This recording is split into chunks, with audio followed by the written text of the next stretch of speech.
It's the Real Estate Podcast, brought to you by ANZ Home Loans for financial well-beings. And welcome back to another episode of the Real Estate Breakfast, available, of course, every morning on iHeartRadio, Spotify and Apple. You should know all of this by now, but of course we have new listeners joining every week, so we have to highlight where you can listen to us and, of course, get your podcast from. So important.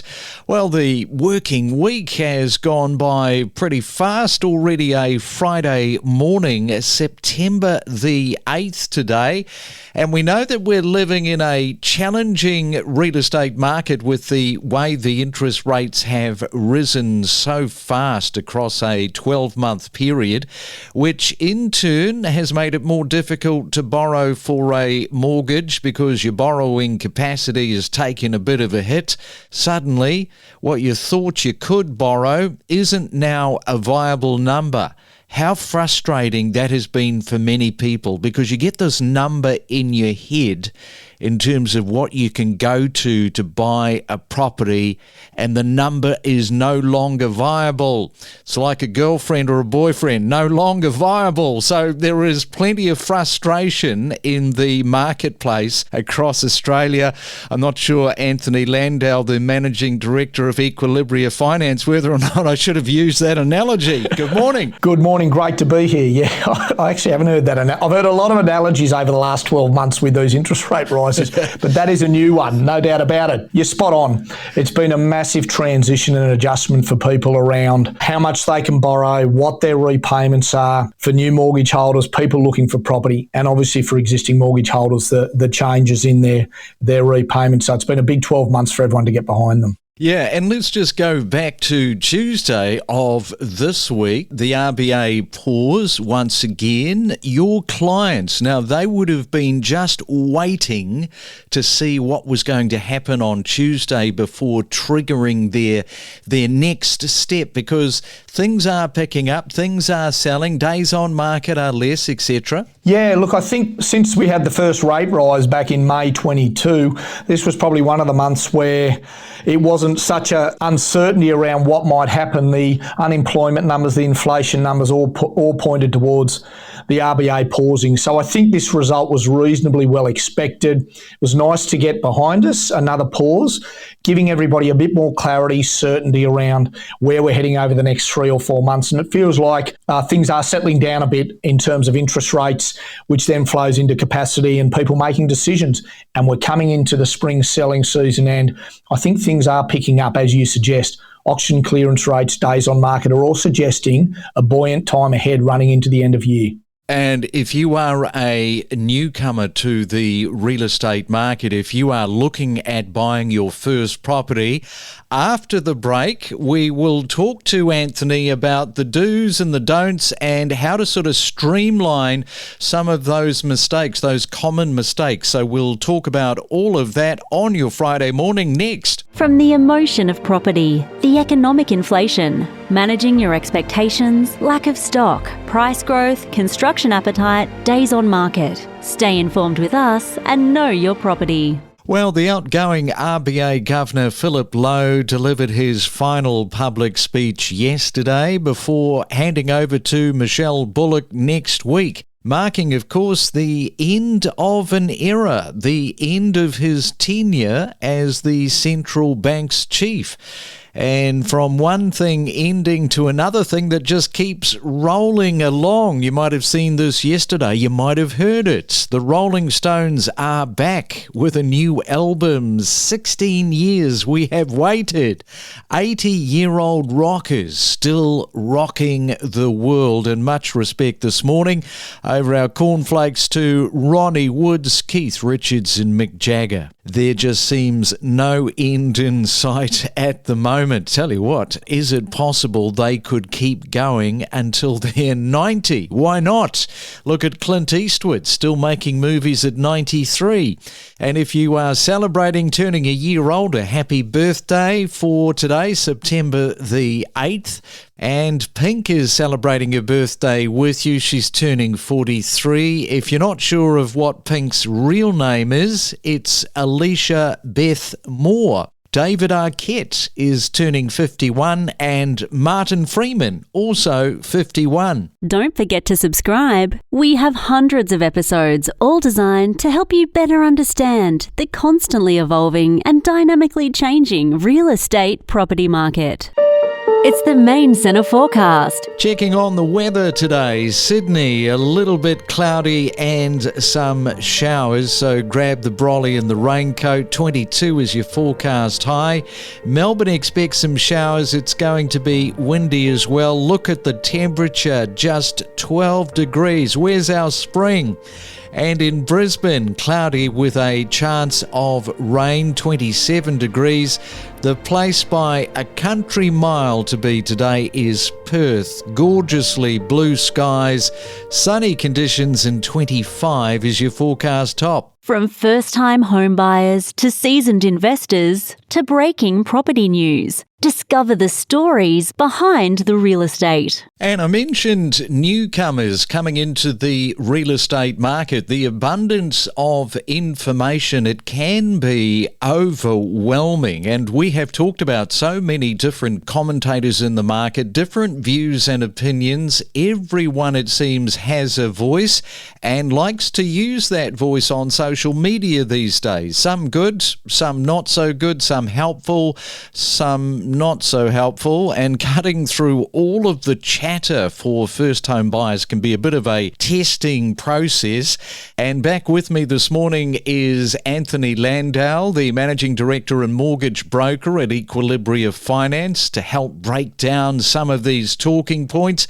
And Anthony, as we enter another busy period in the property market, a wave of first-time buyers and investors is evident. So let's just talk about some of the prevalent mistakes made by some of these first home buyers and how they can potentially steer clear of these mistakes. Yeah, it's a really important topic. I mean, for those buying their first home, and as you said, activity's picking up, it's an incredibly exciting time. They're eager to get out there, look into the market. But the other side of it is there's a lot to navigate, and particularly for a first home buyer, everything's new and they haven't gone through this process before. So you're right, there's a hell of a lot to navigate and a number of areas that we've identified over time that the first home buyers need to be aware of. And probably a good point here is that you can always go back and pick up on some of these episodes if, particularly for first home buyers, you want that mortgage advice, because you've only got to go back every 2 weeks. And Anthony is there talking about how you can navigate the mortgage space. And what are some of these common mistakes that you do see? Look, some of the most common mistakes, and they're pretty consistent, is a lot of first home buyers, for example, don't understand all of the first home buyer benefits on offer from either the state government or even the federal government, either what's on offer, how to access them, and how they can benefit. A lot of first home buyers, for example, don't know the difference between buying with a private treaty, where there's a set price, and buying at an auction, where the price is negotiated on the day and there's no cooling off period. A lot of first home buyers, when they come to us, don't have a sense of what they can afford, which gives them guidance as to where they can find themselves in the market. What's their deposit? How much will a bank actually lend them? And this is absolutely critical to understand what they can afford and get a strong approval in place so they can then actually go and look in the market in areas they can purchase and they're buyer ready. There's a lot of other costs associated with purchasing a property. While there's stamp duty exemptions, they're not available to everybody. There's conveyancer costs. There might be costs that are associated with settlement. There might be costs associated with building and pest reports. So there's other costs you need to factor in. The other thing is understanding the selling agent is working for the seller. There's buyer's agents that can help you purchase.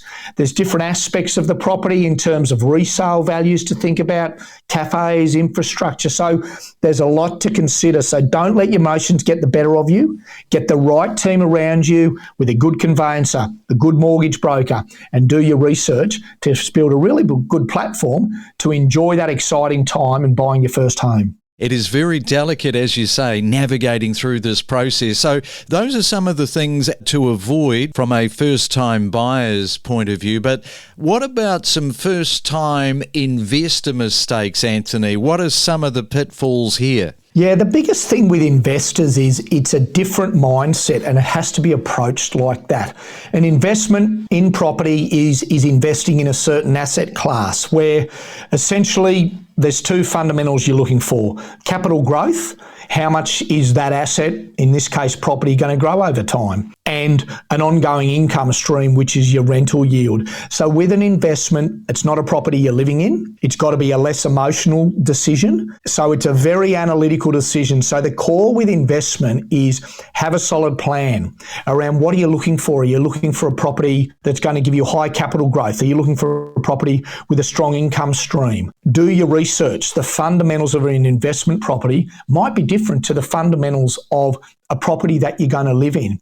A good investment property will stand the test of time as a good asset. So do your research on the property and on the markets. Calculate the property running costs. Cash flow is absolutely critical with an investment property. The cost to hold the property, which is your interest, which is your running costs, your maintenance, your plumbers, and the rent. It's easy to make a mistake if you don't do your research when buying an investment property.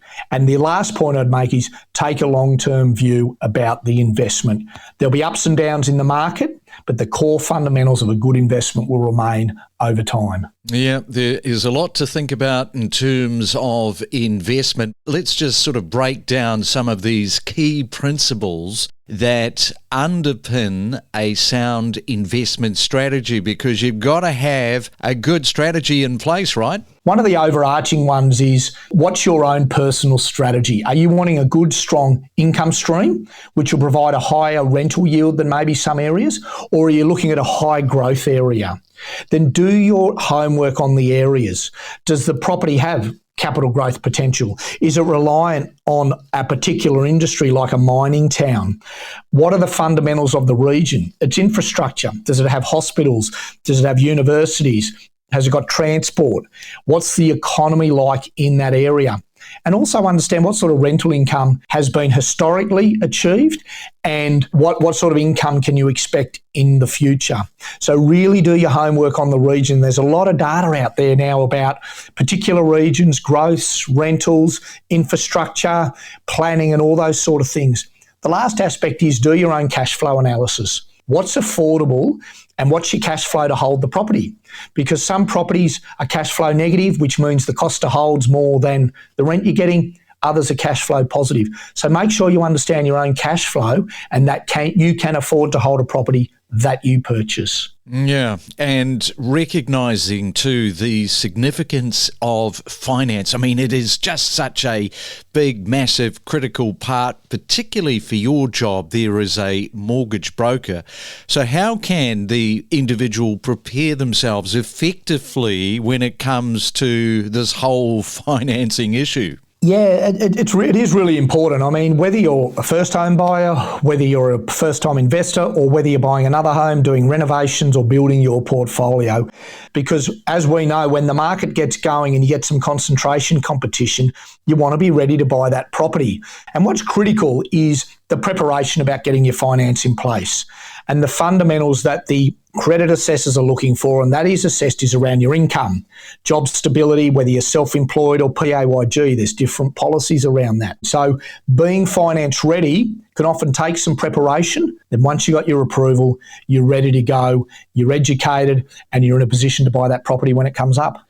Anthony Landahl, you are a resource of information when it comes to the mortgage space, so plenty for people to think about there. Enjoy your Friday. I know that you'll be looking forward to getting out on the board surfing on Saturday, and talk again soon. Thanks very much, and yeah, it's been a busy week, so looking forward to the weekend. Thanks, Craig.